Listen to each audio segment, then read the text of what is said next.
السلام علیکم ورحمۃ اللہ وبرکاتہ۔ ناظرین، استقبال ہے آپ کا ہمارے چینل الاخبار میڈیا پر۔ یونیفارم سول کوڈ کے خلاف جمعیت علماء ہند کا نمائندہ مشترکہ اجتماع اور ممبران پارلیمنٹ کی خصوصی میٹنگ بلانے کا فیصلہ۔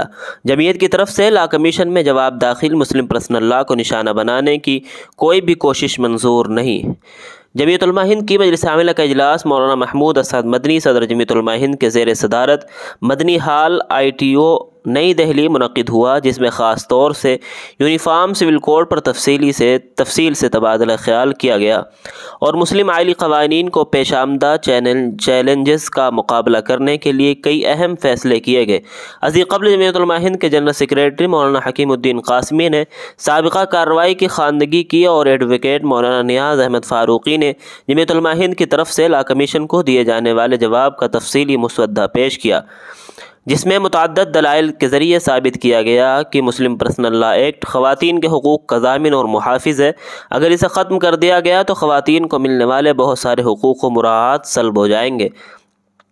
اس موقع پر اپنے صدارتی کلمات میں صدر جمعیت علماء ہند مولانا مدنی نے کہا کہ جمعیت علماء ہند نے مسلم پرسنل لا یعنی شریعت اپلیکیشن ایکٹ 1937 کے نفاذ میں اہم کردار ادا کیا تھا، جیسا کہ اس ایکٹ کی تمہید میں مذکور ہے۔ موجودہ وقت میں UCC کے ذریعے خاص طور پر مسلم پرسنل لا کو نشانہ بنایا جا رہا ہے، جو ہمیں ہرگز منظور نہیں ہے اور ہم ایسی کسی بھی کوشش کی سخت مذمت کرتے ہیں۔ مولانا مدنی نے کہا کہ مسئلہ مسلم اقلیت کی شناخت سے وابستہ ہے۔ ملک کے آئین نے تنوع میں اتحاد کو مرکزی حیثیت دی ہے، اس لیے اگر کسی ایک کی شناخت کو مٹانے کی کوشش کی گئی تو یہ ملک کی قابل فخر شناخت کو مٹانے کے مترادف ہوگا۔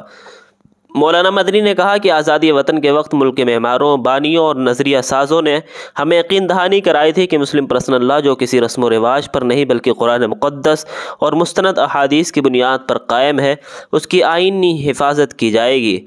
لیکن آج ہم جس صورتحال کا سامنا کر رہے ہیں وہ بہت ہی مایوس کن ہے۔ اگر اس صورتحال کا ازالہ نہیں ہوا تو مسلمان مایوسی کا شکار ہو جائے گا اور یہ ملک کے لیے ہرگز اچھی علامت نہیں ہے۔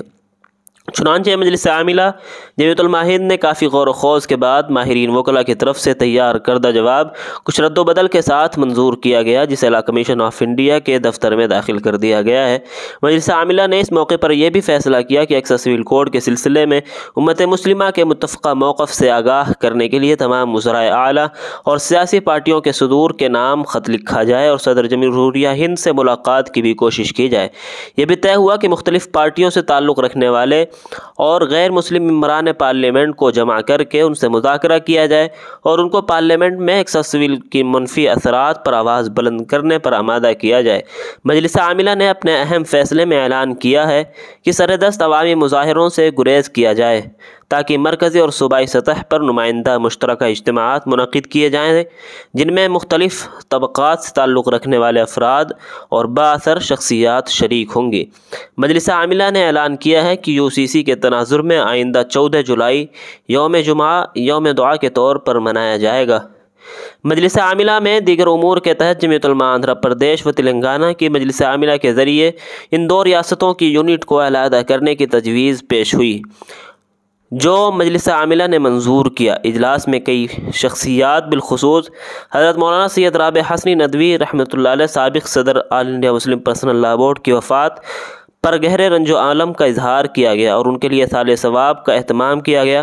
ان کے علاوہ مولانا غلام رسول شیخ الحدیث مدرسہ امدادیہ ممبئی، مولانا یحییٰ ندوی بیگو سرائے، مولانا عالمگیر چودھری، حاجی نعمان نائب صدر جمعیت علماء بنارس، حاجی عبدالباسط اور حاجی عبدالکبیر بنارس اور بھی دیگر بڑی بڑی شخصیات، حضرت مولانا مفتی سلمان منصور پوری، مولانا بدر الدین اجمل، مولانا مفتی راشد صاحب اعظمی نائب محتمم دارالعلوم دیوبند، مولانا عبداللہ معروفی استاذ دارالعلوم دیوبند۔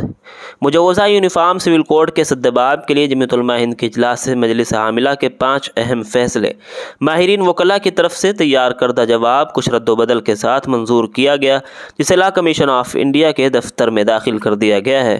یکساں سول کوڈ کے سلسلے میں امت مسلمہ کے متفقہ موقف سے آگاہ کرانے کے لیے تمام وزرائے اعلیٰ اور سیاسی پارٹیوں کے صدور کے نام خط لکھا جائے اور صدر جمہوریہ ہند سے ملاقات کی بھی کوشش کی جائے۔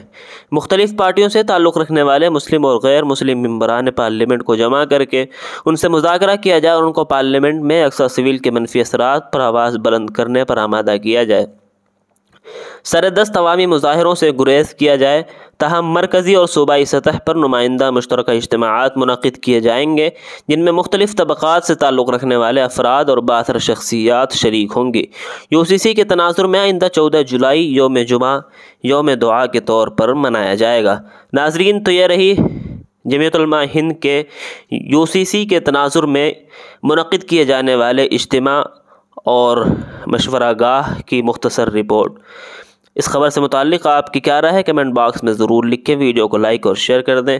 اس طرح کی اور بھی ملی اور ملکی خبریں حاصل کرنے کے لیے ہمارے چینل الاخبار میڈیا کو سبسکرائب کر کے بیل آئیکن ضرور دبا دیں۔ شکریہ، والسلام علیکم ورحمۃ اللہ۔